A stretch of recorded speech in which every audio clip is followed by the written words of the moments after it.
गलगोटियंस lift the trophy again. Similar like last year, इस साल भी हमारी टीम ने एसआईएच का टाइटल सक्सेसफुली जीत लिया है।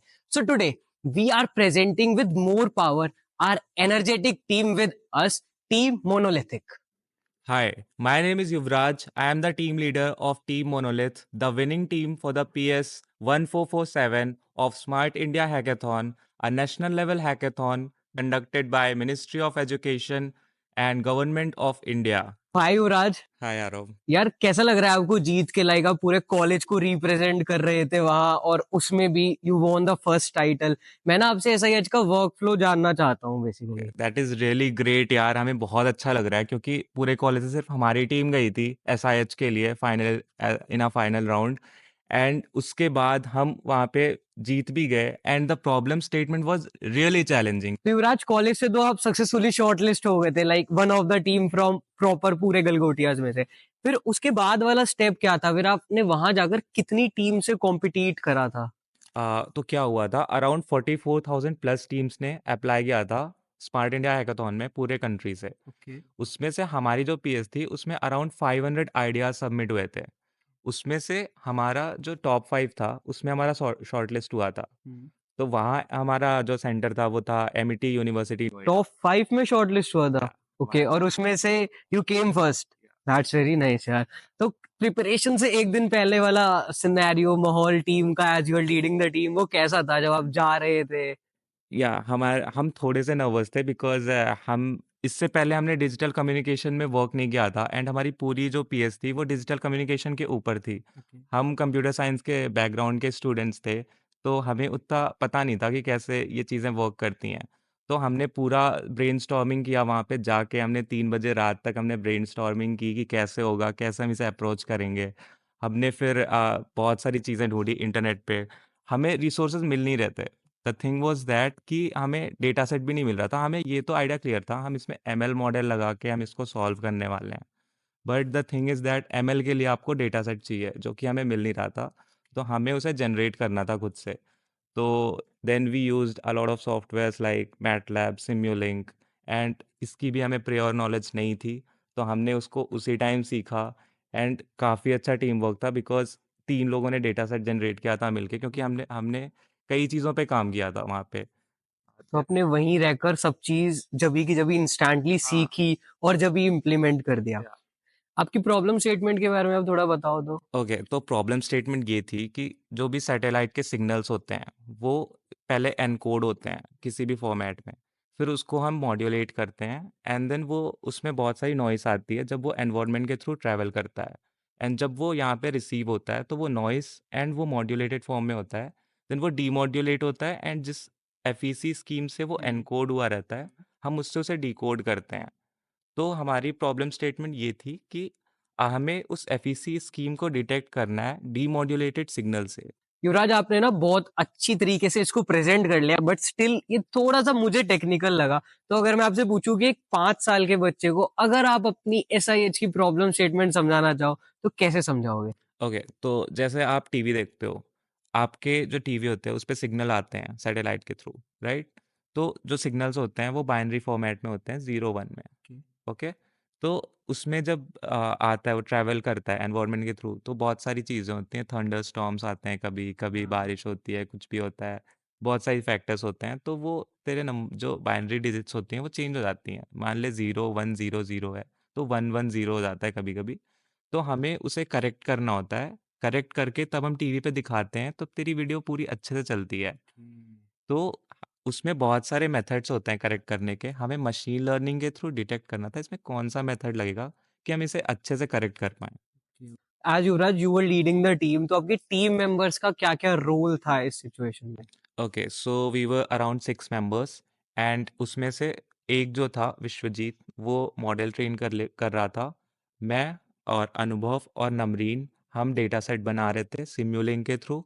और अमन और उत्कर्ष जो हमारे बाकी 2 मेंबर्स थे, उन लोगों ने पूरा यूआई का देखा था।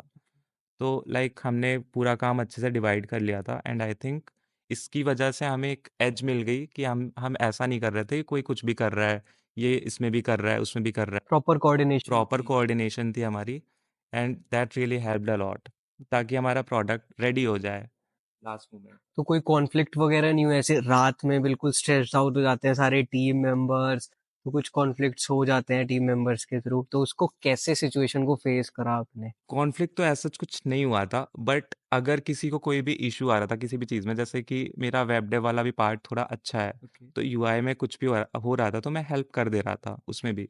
एंड विश्वजीत ने भी थोड़ा बहुत उस, क्योंकि एमएल उसे ट्रेन करना था, तो उसे लाइक इनपुट जो भी चाहिए थे तो हम उससे हेल्प ले रहे थे कि तुझे कैसा इनपुट चाहिए। ओके। तो हम मतलब आपस में कोऑर्डिनेशन था, ऐसा नहीं था कि हम ऐसे इंडिविजुअली अपना काम कर रहे हैं।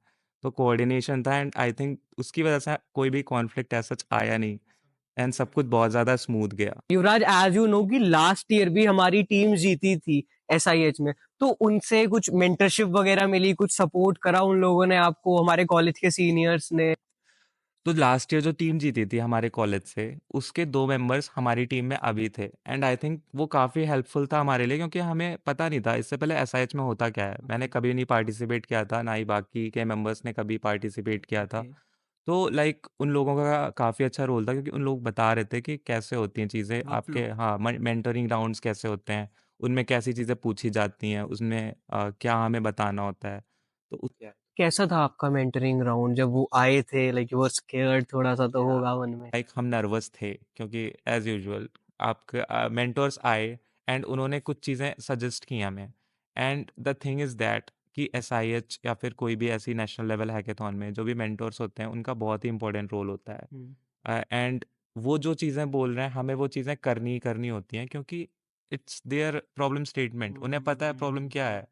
तो उन्होंने लाइक जितनी भी चीज़ें वो बोल रहे थे, एंड हम वो हर राउंड में हम कर रहे थे, ओके। एंड वो हमारे टेबल पे काफ़ी कम टाइम स्पेंड कर रहे थे, तो हमें लग रहा था कि ये इतना कम क्यों पूछ रहे हैं हमसे, क्वेश्चन क्यों नहीं कर रहे हैं। बट आई थिंक कि उन्हें हमारा बहुत ही ज़्यादा अच्छा लग गया था शायद इसलिए। दैट्स, हाँ, ये रीजन हो सकता है। क्योंकि हम चाह रहे थे वो मुझसे हमसे क्वेश्चन करें, ज़्यादा करें, हम्म। बट उन्होंने लाइक हाँ ठीक है, ऐसे कर रहे हो, अब इसको इम्प्लीमेंट कर लेना, तो दे वर लाइक दैट। क्योंकि सपोर्टिव होते हैं हाँ, मतलब। हाँ, बहुत ज़्यादा सपोर्टिव होते हैं। दे दे आर नॉट लाइक कि वो तुमसे पूछने लग जाएँगे, तुमसे बहस करने लग जाएँगे कि ये क्यों कर रहे हो, ये क्यों नहीं कर रहे? ऐसा कुछ भी नहीं है, काफ़ी सपोर्टिव होते हैं। हमें अच्छे से उनके सामने प्रेज़ेंट करना होता है जो हम कर रहे हैं, एंड ऑनेस्टली हमें करना होता है। हम ये नहीं कह सकते हम ये भी कर रहे हैं, ऐसे ही बोल दें अब हम, क्योंकि उन्हें पता होता है हम क्या कर रहे हैं। वो देख के पता कर लेंगे कि क्या है। गाइस, मैं ना सारे टीम मेंबर्स के सोशल मीडिया लिंक्स डिस्क्रिप्शन में डाल दूंगा। If you wants to be connect with them तो आप डेफिनेटली उनके साथ कनेक्ट हो सकते हो, और please do subscribe the channel. At the last moment जब हमारा इवैल्यूएशन चल रहा था, तो जब जजेस आए थे, तो उनके सामने हमें पूरी चीज़ चला के दिखानी थी। एंड जब हमने चलाया, एक हमारा फॉल्टी इनपुट था, गलती से हमने उसे डाल दिया उसमें मॉडल में, एंड वो हमारा मॉडल क्रैश कर गया। एंड बट उसको तो हमने फिक्स किया किसी तरह।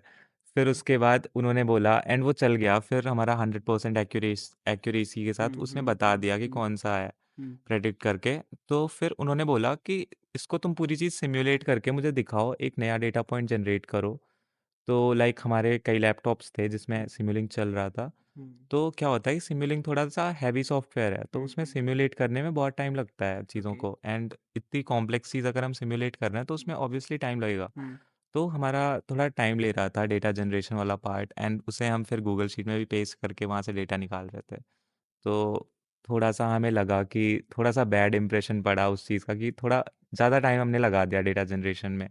तो let's come to that chapter of part जहां हम स्टूडेंट्स को बताते हैं अब कि जिनको एसआईएच में अपना पार्टिसिपेशन करना है नेक्स्ट ईयर में, उनके लिए क्या क्या प्री रिक्विजिट्स रिक्वायर्ड होते हैं। ओके, सो एसआईएच, जैसे मैंने पहले बताया, ये एक नेशनल लेवल हैकेथॉन है, तो इसमें आपको थोड़ा सा सीरियस होके जाना होता है। आप किसी कॉलेज के हैकेथॉन के लिए नहीं जा रहे हो, आपको इसमें बहुत सारे फैक्टर्स को कंसिडर करना पड़ता है। आपकी जो भी आप पीएस चूज कर रहे हो, तो वो बहुत ही इंटेलिजेंटली चूज करना होता है, जो कि तेरी टीम के जो भी टेक स्टैक है, जो भी लोग हैं तेरी टीम में, उनके साथ मैच कर रहा है। कोई एकदम ऐसा डिफरेंट सा नहीं उठा लेना है जिसकी तुझे बिल्कुल भी आइडिया नहीं है।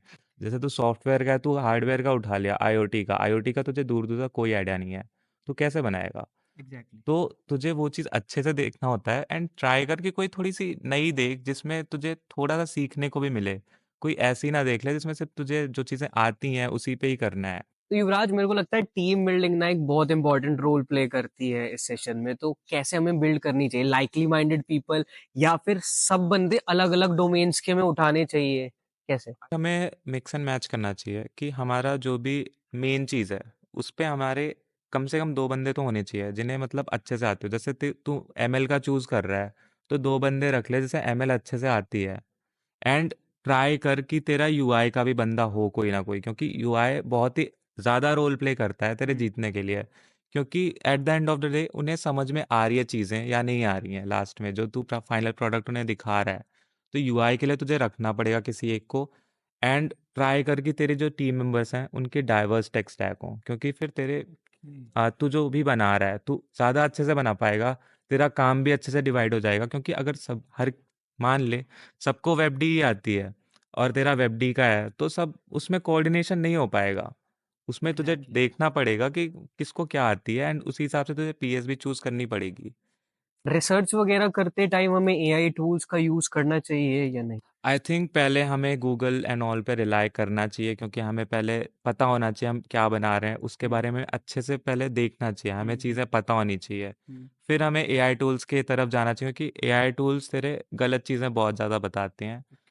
तू उनसे अगर बोलेगा कोड लिखने के लिए वो तेरे खुद खुद के मॉड्यूल नेम्स बना के तुझे दे देंगे जो कि एग्जिस्ट ही नहीं करते। आई थिंक वो तो हमें इनपुट पे डिपेंड करता है कि हम कैसा इनपुट दे रहे हैं, या तू तेरे प्रॉम्प्ट पे डिपेंड करता है, बट एआई मॉडल्स इतने ज़्यादा अच्छे नहीं है, अच्छे हैं मैं ये कहूँगा, बट इतने नहीं है कि तू पूरा पूरा पीएस जाके एआई मॉडल पे डिपेंड होके, क्योंकि मैंने देखा था बहुत सारे लोगों ने पूरी पूरी पीपीटी चैट जीपीटी से बना के डाली थी एंड नहीं हुआ उनका, क्योंकि एआई इतना ज़्यादा नहीं है उसमें इतनी ज़्यादा कैपेबिलिटी नहीं है कि वो तेरा पूरा पीएस का पीपीटी बना के दे देगा। तो चैट जीपीटी या जितने भी तेरे जनरेटिव एआई हैं वो तेरी बहुत ट्रेन हुए थे जब, वो उससे पहले के डेटा पे ट्रेन हुए हैं। तो अभी जो आया है उसे कुछ कोई आइडिया नहीं है उस चीज़ का, क्या पता अभी कुछ नया आ गया हो। जो चैट जीपीटी पे आ रहा है वो ऑब्सोलीट है, हो गया हो सकता है। तो ऐसी चीज़ें तू पीपीटी में डाल देगा अगर तू चैट जीपीटी पे ही रिलाई कर रहा है। तो खुद की रिसर्च इंपॉर्टेंट है, तो इन चीज़ों की हेल्प ले सकता है अपना। लाइक तू सेंटेंस अच्छा लिख सकता है पीपीटी के अंदर, तू सेंटेंस को और अच्छे से डिस्क्रिप्टिव वे में लिख सकता है एआई की हेल्प से। ये चीज़ें तू कर सकता है, बट डोंट रिलाई कि तू चैट जीपीटी से तू सॉल्यूशन निकाल के तू पीपीटी में डाल देगा और तेरा सिलेक्शन हो जाएगा। ऐसा कुछ भी नहीं होने वाला है। Okay, thank you so much Yuvraj. We really respect your team and your presence here. Thank you Aarav.